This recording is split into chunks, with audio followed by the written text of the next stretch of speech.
All right, no chats. Next one, getting stuck in minor details, focused on one or minor issue too long, too often, getting stuck on anchors, often an arbitrary number offered by someone just to focus to start conversations, inability to think outside of the box. And again, sometimes that's a difficult thing to learn, but that's where the wealth of experience that a lot of you have around you or within the state use that experience. And right now we've got harbors, DAGs, highways. I think one thing we had talked about within highways is there's a lot of your counterparts that face these things. So have that discussion on a statewide basis.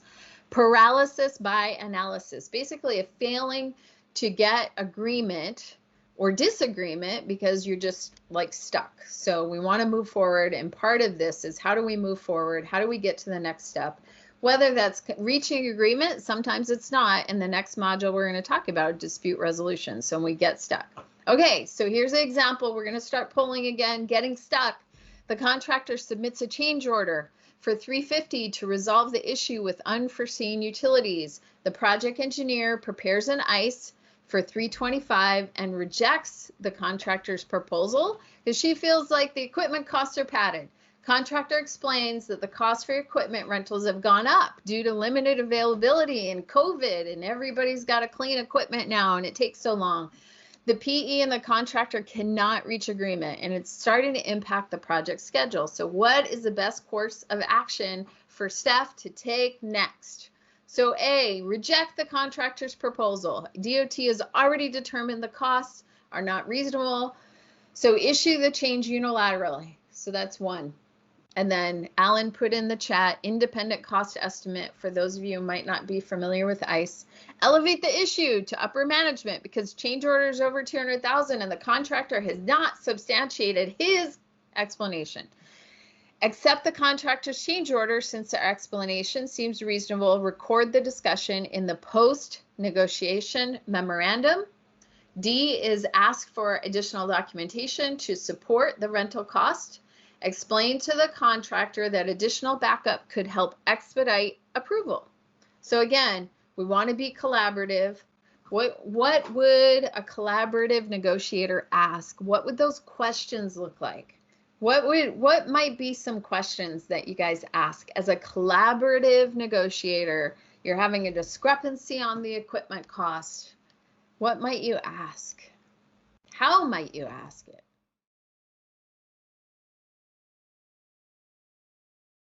Force account, that's another innovative approach, Calvin. Very good. And so if you were going to propose force account for the interim, how would you propose that? Well, how would you phrase that as a collaborative approach? Can you give me how you would bring that up in conversation? Ask for supporting document. Thank you, Charles. Yes.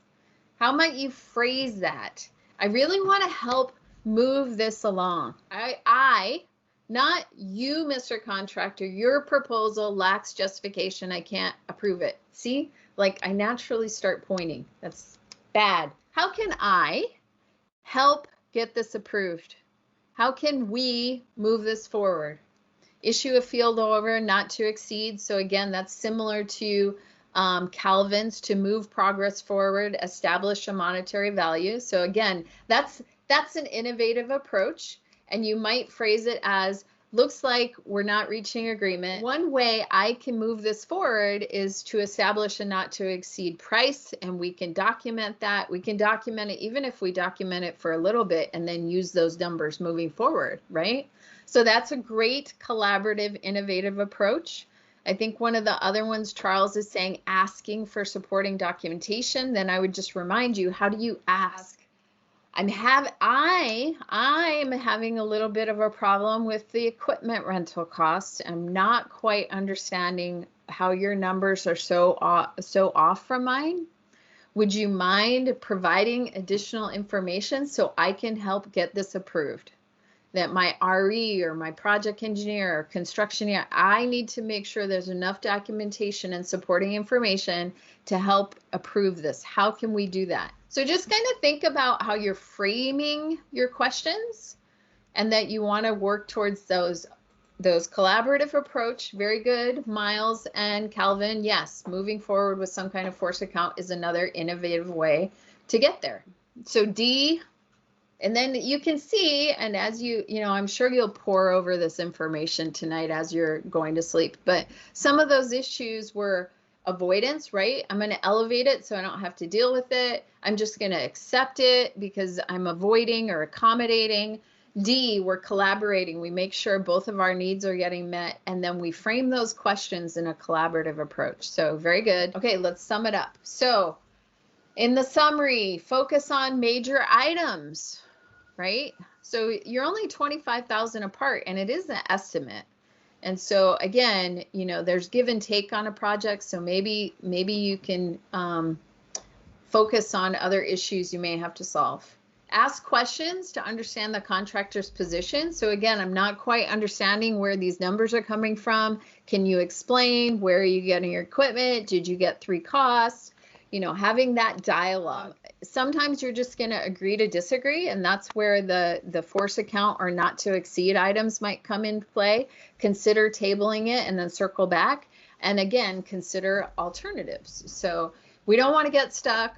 Ideally, we want to move projects forward and do that in a teamwork, collaborative approach. Okay, hidden agendas. Oh my gosh. Deceitful or dishonest communication. So there's a contractor, they submit a cost proposal or time extension request stating that HECO was unresponsive and there was a pole relocation on the critical path that didn't get done. The project engineer reaches out to HECO, finds out that the contractor wasn't honest about the timeline. Contractor did not attempt to coordinate with HECO until 5 months after what they said in their proposal. What is the best course of action for DOT to take next? So again, obtain any documentation from HECO supporting the real timeline. Present this documentation to the contractor in a neutral setting without assigning blame to better understand the contractor's position. Elevate the issue to upper management. Deceitful behavior should be reported as a false claim. C would be accept the proposal requesting a time extension since Steve knows HECO has been difficult to coordinate with and this contractor is not asking for any overhead. They're just asking for time. Send a written letter to the contractor to document that they are dishonest and advise that they're dismissed from the project for unethical behavior in accordance with standard spec 105. And the last one is reject the proposal, inform the contractor of potential LDs for his delay, and the contractor has little basis for a contract time extension.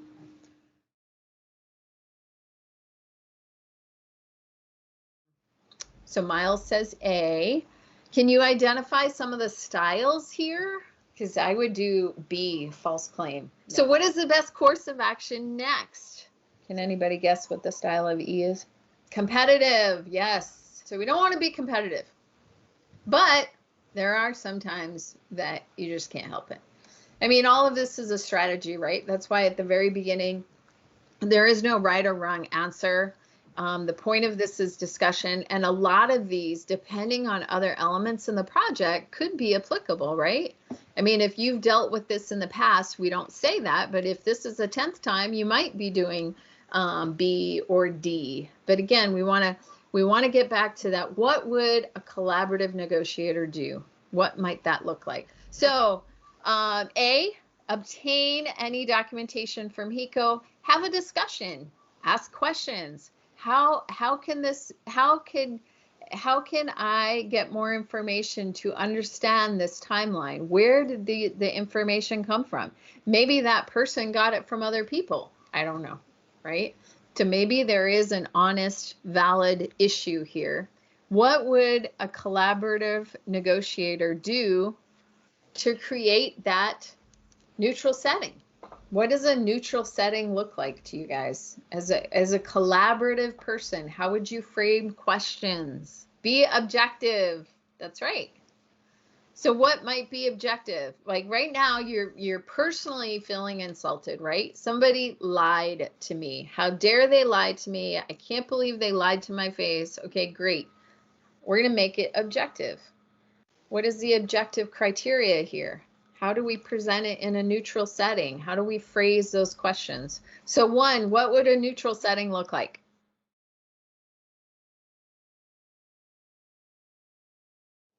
It could be just in the numbers that we're talking about, right? Like Kai mentioned, you're going to gang up with Kaha. Maybe this is just a one-on-one discussion without everybody else to try to get an understanding of what's going on. So Alan, how would you frame a question in a collaborative approach to the contractor in this scenario? So I might say that I have this information that I got from HECO, and the information they have on when coordination began doesn't seem to match up with what you're saying. And so I want to understand what has really happened so that we can really take a look at the impacts to your schedule.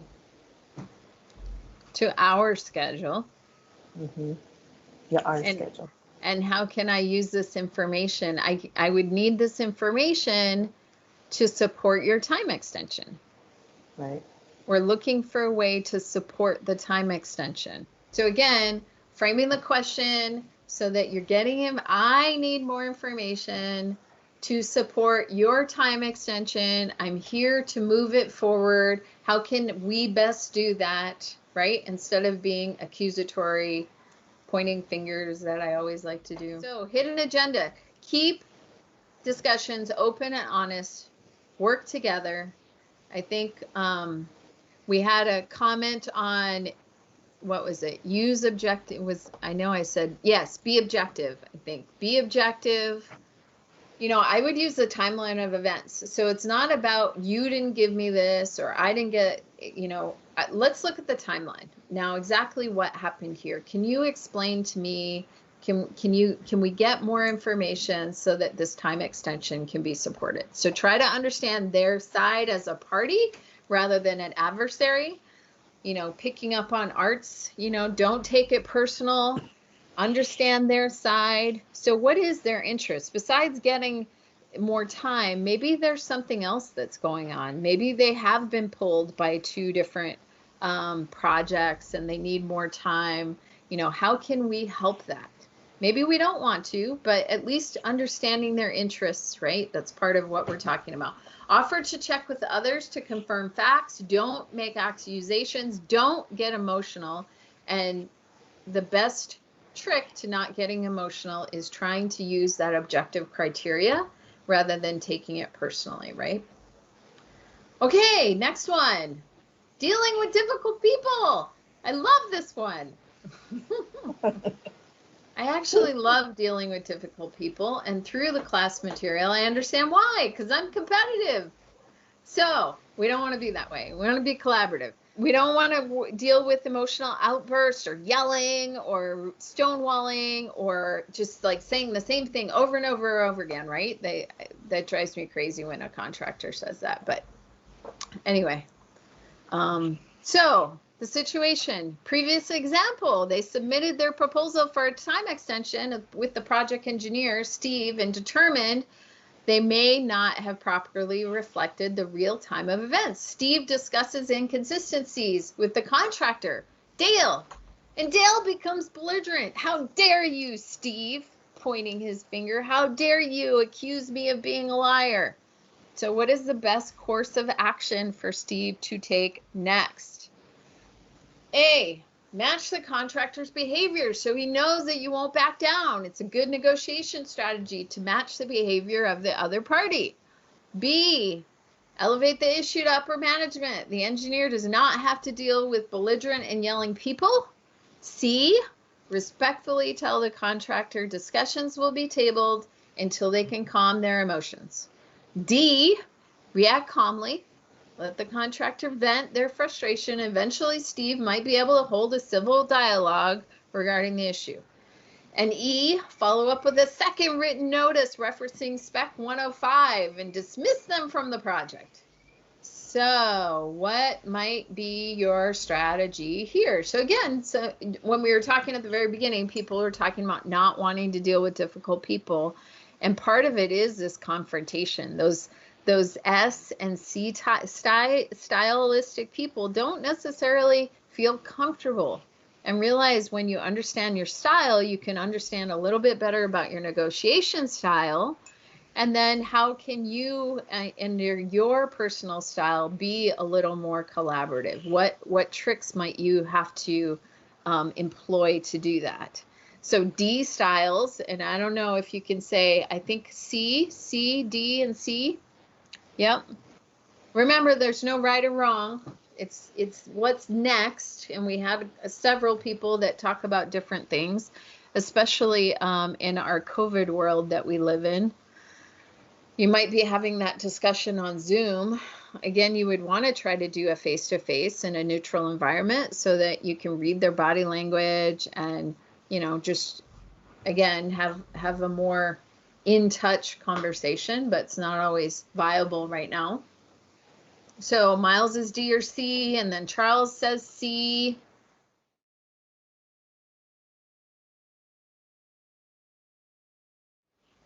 How would a collaborative negotiator ask for this meeting or end this meeting? Our recommendation was a C or a D, depending. I think the number one thing is to make sure you're safe. Some people know the other person enough where they feel safe. And so respectfully asking for that discussion to end. Now, again, if you're in a Zoom and there's no threat of physical harm, then maybe you would do D, where you just kind of let them calm down a little bit. But there is no, tolerance for this kind of behavior. You also might write E, right? You might follow up with the notification if this is a pattern. Again, depends, how often does Dale do this? Is the first time he did it? Is it 10th time he's done it? So how as a collaborative negotiator might you end that meeting? What might that wording look like? Again, it's not, we wanted to put it in the I and not in the you, because I can think of how I would end the meeting in the you. Agree. So Art's chat, I don't agree with C, since we should not be, or sorry, D, since we should not subject to hostile verbal behavior in our work environment. It can't be tolerated. And that's, so when we've presented this module, people have gone between C and D. And that's where, again, yes, you should not be subjected to that kind of environment. If there's any potential of that environment kind of getting elevated to physical harm, but Art is saying not even physical, it's verbal abuse, can't be tolerated. So his would be C. I don't know. Think too, as a Dags, supervisor, Harbors. Yes. As a supervisor, if you're sitting in a meeting like this, you kind of have an additional responsibility, right? Yeah. You're not just protecting yourself, you're thinking of your people. And I think that's where Art is coming from. And it's just general good guidance to avoid these kinds of scenarios. So even if you know the person and you're used to them venting, why do you need to keep putting yourself in that, right? So something to think about, that a respectful conversation doesn't usually include that kind of angry venting. So art is reinforcing the core values. Ask it. Part of that is safety. Mm-hmm. So again, people have answered different way on these. The Ying is agreeing with Art. So again, there is that has been the prevalent answer, although I've seen people answer D. So you have to judge your own work environment. If you're with highways, the recommendation is to take yourself out of that situation.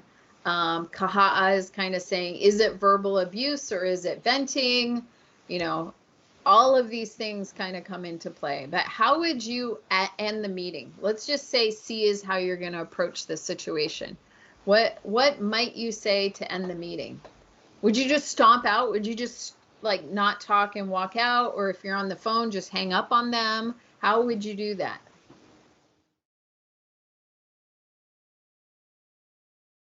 Thank them for their time and then politely ask that the meeting be ended for today to be scheduled for another day. Say I have another engagement, let's talk another time. So stay professional, suggest a follow-up meeting. I like that. Jiro said if you choose C, I say something like, I'm going to end this meeting since I don't feel we're having a professional, protective discussion as OSHA requirement. We are both responsible for a safe work environment. If this continues, I like that one actually, that I'll be forced to elevate the issue. So you want to stay professional. You might not say, so if you're saying, well, I gotta go, that might be a little bit of an avoidance, right? We want to calmly address the issue. It's not professional. It's not the way to behave. I like the fact that you're even saying, hey, maybe, if this kind of behavior continues, we're going to have to elevate it. I've just stated we need to keep things civil. If it's not possible, let's table the discussion for later. Yep. So cordially saying something, right, that this obviously is not a productive discussion. Let's table that for today and let's reschedule when calmer heads prevail, when we can have a discussion calmly. I don't know if that's possible. So again, a lot of this depends on your past experience on the project, the other alternatives, elevating and talking to make sure Art in Oahu District knows that these things are happening. Because eventually maybe they do need to be dismissed if this is repeated behavior, right? So do not match undesirable behavior. Remain calm. Decide whether to let the other party talk themselves out. Suggest taking a break. Table discussions for another time. A lot of it just depends. Are they yelling? Are they swearing? Are they standing up? Is it on Zoom? Just take those into consideration. And of course, Highway Division, Art is saying, remove yourself from the situation. You don't have to expose yourself to that. Calmly summarize accomplishments. Show the finish line. Like, okay, well, we've understand this and this. We haven't agreed on this. So it sounds like we need to table this discussion and let's come back. I'll put together an agenda and a meeting minutes to say where we were. Again, documenting, always important. If necessary, elevate the repeated bad behavior, right? And you may get to a point where you would dismiss them from the project because of this kind of behavior. Not unheard of. Happened a couple times. Okay, next. Well, Pitfall. I would just add that it's not just putting up with bad behavior. What's happening? You're wasting a lot of time, right? And if the goal is to move forward, that's to their benefit as well. So elevating it can serve the purpose of letting everyone know that we're spending a lot of time with this kind of stuff. And do we want to do this? Do we want to keep wasting time? Yeah. Again, the point is to discuss items, to reach agreement, to move forward. So if we're not doing that, and honestly, there are people where it's very difficult to do that. And it becomes very laborious on current DOT highway projects, but I've experienced it on other agencies where you just have a contractor that's all they want to do is fight and cause problems, and it becomes a project management nightmare. But under low bid scenario, we can't really say, okay, we want a new contractor. But if there is a repeated behavior, we could say we need a new project manager. It's allowed under your specs. Okay, so failing to pay attention to the other party. What are we going to do? They're not paying attention. They're not responding. Okay, so we have a project. It's running behind schedule due to a late shipment of guardrail, and the highway improvement project must be opened by October 30th, 2020 due to safety concerns. Maybe Ledge has repeatedly said we need this addressed. So it's a priority. The engineer proposes to work overtime, extending working hours, but the contractor hasn't adjusted their schedule. What is the best course of action? Again, as we're going through these, there's no right or wrong answer. The hope as we talk about this is to get you in a collaborative mindset, to figure out how you can phrase these discussions to be productive, to get to those innovative solutions, right? So number one, schedule a meeting to discuss the delay with the contractor and consider alternative solutions together as a team. Tell the contractor in writing that it's their responsibility to resolve the slipping of the schedule. C, push the date back for the opening. The contractor has a final say on the schedule. It's their means and methods, right? They can do it. Elevate the issue to upper management. Upper management should get involved when the schedule is slipping and the contractor refuses to attempt to meet the deadline.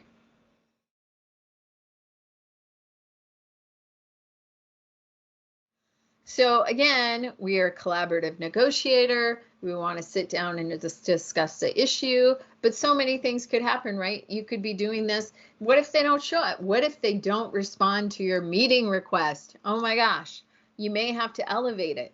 So have you ever experienced this on your projects?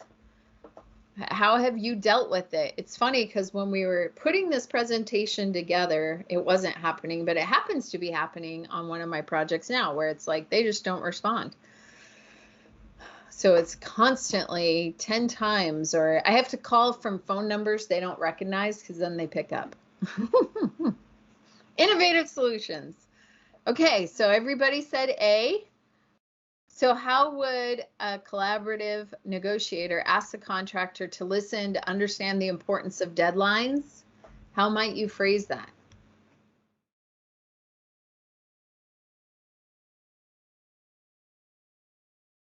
There you go. So if I can get him to answer a phone call, that's the first thing, or maybe I go and knock on his door.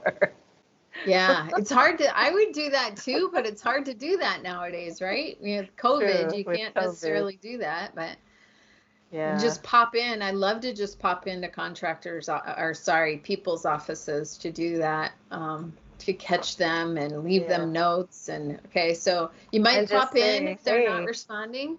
hey, I've been trying to get a hold of you, and I really need to know how we're going to move forward here. Can we sit down and talk about this? Yeah. Because I know that you want to keep moving, and you know, we need to pay you for whatever you do, and we're willing to look at what other ways we can get things going. Yep. So again, you know, we can't do nothing. That's the avoidance kind of thing. I like Art's response, and Miles has reiterated that. Let's schedule a meeting. I'm actually in the middle of this right now, and they have not responded to my meeting request. And I've actually elevated it. So it's like now I have to elevate it to Art and let people know that it's not getting responded to.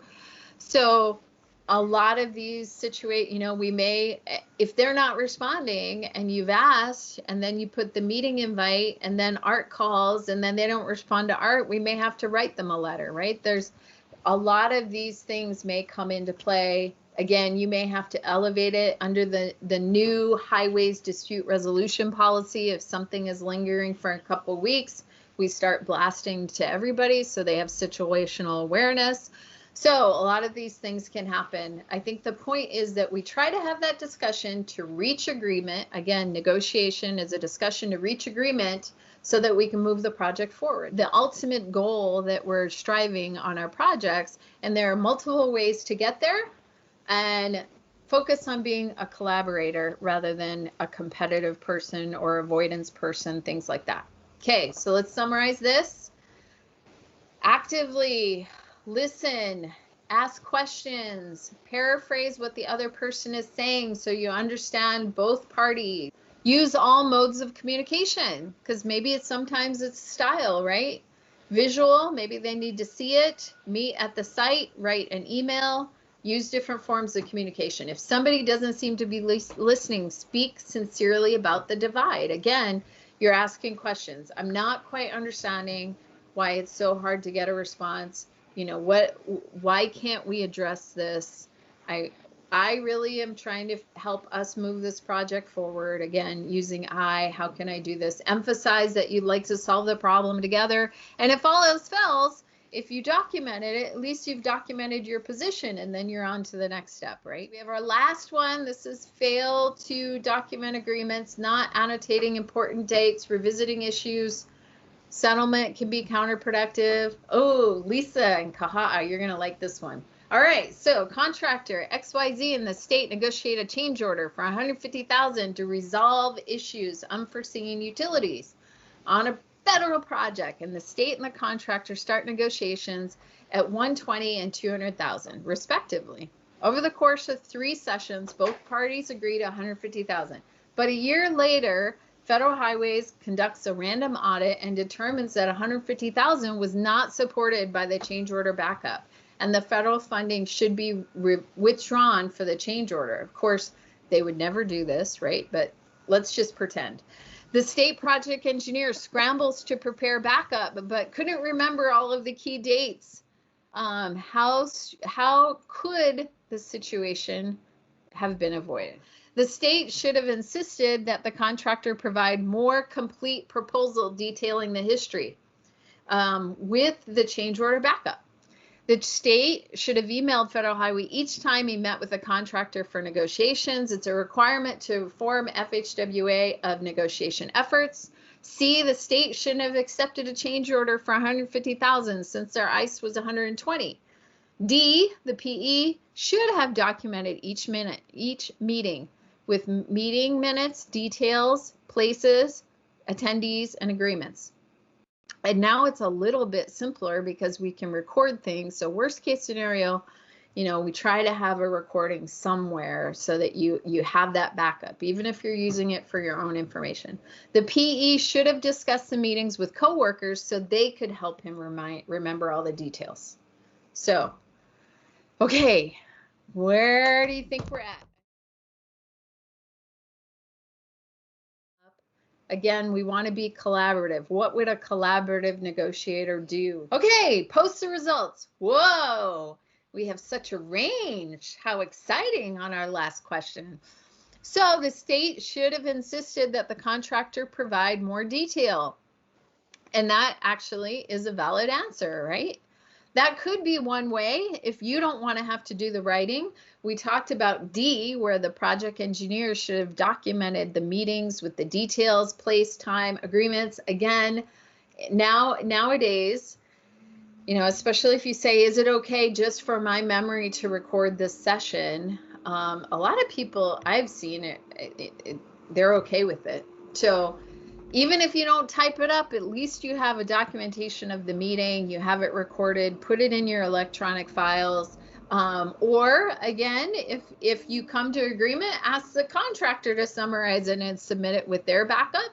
That's an innovative solution to getting that done. I would not, technically, not every negotiation has to be communicated to Federal Highway. I think you do have an obligation to let them know on a PODI project that a negotiation is occurring. So good answers, but again, somewhere between A and D, D being, make sure you're writing all this down, because we never want to be in a situation. And I know sometimes it's hard to keep track of all that. That's why it's kind of easy just to record it in case, and especially if you're negotiating to reach agreement. But this would be my question for you. Followed by D is a good answer. Both would provide good documentation. Oh, I think B is saying no, not B. Don't email them every single time, but it's not required. They just need to be aware of the change order. This would be my question to you. If you were a collaborative negotiator, how would you address FHWA's concern on the change order? Something happened, it's a year ago, you're having a hard time remembering how you got to that number. How might you address an oversight agency, for those of you not with Highways Division, or say it's even a state audit? All of you guys are with the state. If the state auditor comes in, I'll tell you, a couple people on the team have been with HART, and there were auditors, every other week at HART. So we always had to explain. So how would you work with an auditor if they came up with a finding and said, look, your ICE was 120 and you settled for 150,000? I mean, you can't be fraudulent, but you can't remember either. So what would you say? How would you negotiate with your oversight auditor in this scenario? Anyone have to go through a state audit of some kind, or internal audits? Maybe some of your agencies have internal audits. Ask for more time to gather information. Yes. And in a collaborative approach, you might sit down with Federal Highway, right? Ask Ask them questions. Understand their interests. Is their interest to know every single meeting you were at and every single time and every single place and every single, or are they looking for fair and reasonable? So understanding their interest, asking them questions might help you gather the required information. Of course, being open and honest with, you know what, some of the details seem to have slipped through my fingers, but I do remember XYZ. This is how we feel like we got to the solution. You know, maybe providing a narrative. Again, the narrative and the documentation might be what they're looking for, right?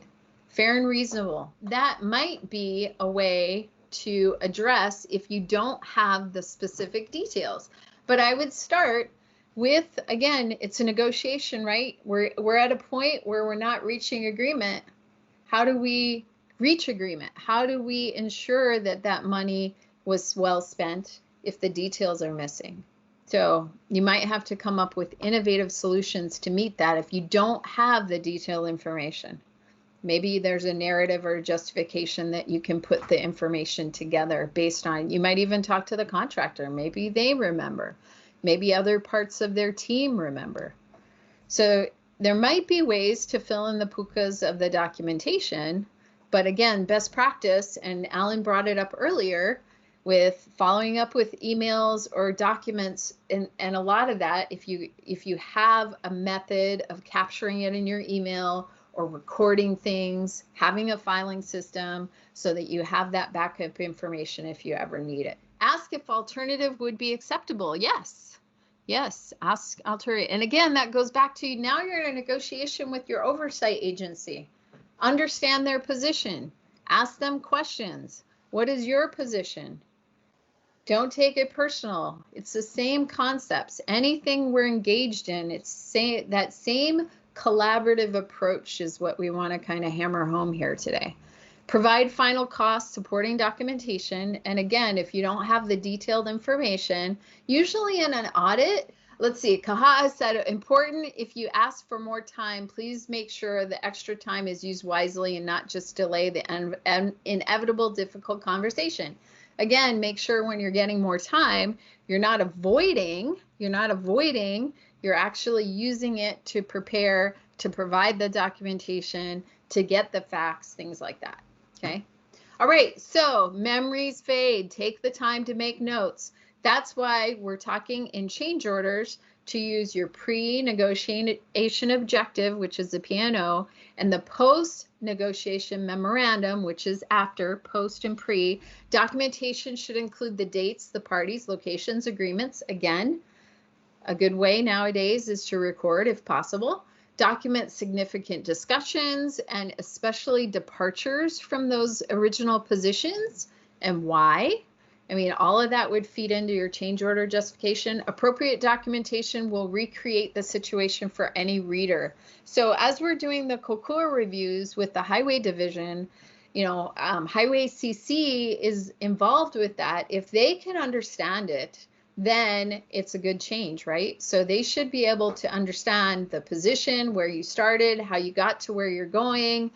And if it's written to the layperson / somebody not involved with the project, then that's a good change order. It should be able to stand on its own, have the change order backup file that has more of the details. Of course, the more organized it is, the easier it is for that, you know, oversight or third party to understand it. So again, you know, this is kind of a pitfall in failing to document things, but the reverse is document, document, document. At the same time, if something happens, look for innovative ways to meet the other party's interest to make sure you can still successfully negotiate a mutual beneficial outcome.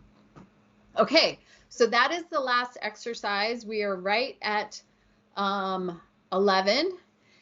And so this is the next module that we have, which kind of piggybacks on this. And the reason we moved this around a little bit, because when we talked about scheduling and some of the pre-construction documentation, we're inevitably getting into negotiations. So we wanted to give you some quick tips on how to navigate collaborative negotiations and work towards that win-win scenario. The next module specific to the dispute resolution policy that came out of the assessment / other classes and working groups was to give DOT Highways a mechanism and guidance and support from management on disputes that might need to be elevated. So it's dispute resolution policy and procedure that has been blessed by George and Ed, and we'll be training on it in the next module, with the next couple soft skills is leaning towards more November. But we will be talking about, construction engineers will educate all the highway division on what that is and how you guys are going to use it. But the next module will talk about disputes similar to negotiation. What is a dispute? Why do they need to get solved? We'll talk a little bit about what your contract says as far as the engineer, which is the project engineer's decision and authority to do basically to handle the contract. We'll talk about how to navigate the highway division dispute resolution procedure. And then at the very end, we're going to talk about documentation. Because again, we're alluding to the lack of documentation. And part of our training is really going to go into what does that documentation look like? What does the support need to look like? Comprehensive. I know Art really advocates for putting a lot of that in your backup change order folder. And so now with FACTS coming on and other e-construction platforms, what does all that look like? Some of it's going to be changing. And so let's just summarize what we went through today. Negotiations, again, don't harm your relationship with the other party through accusation, pointing fingers, taking things personally, stonewalling, emotional outbursts. Separate the people from the problem. Ask questions to understand the other's perspective. Familiarize yourself, make sure you're educated on the plans, the contract documents, so you can support your side during a negotiation, and focus on the objective criteria so that you take the personalities, as much as possible, take the personalities out of it. What is the objective criteria? Be open to creative solutions that can benefit both sides, and document everything. Write down names, dates, locations. This becomes your objective criteria if there's any dispute in the future, right? You can show where you had documented those things. And like I said, I think in the presentation, there were a couple slides.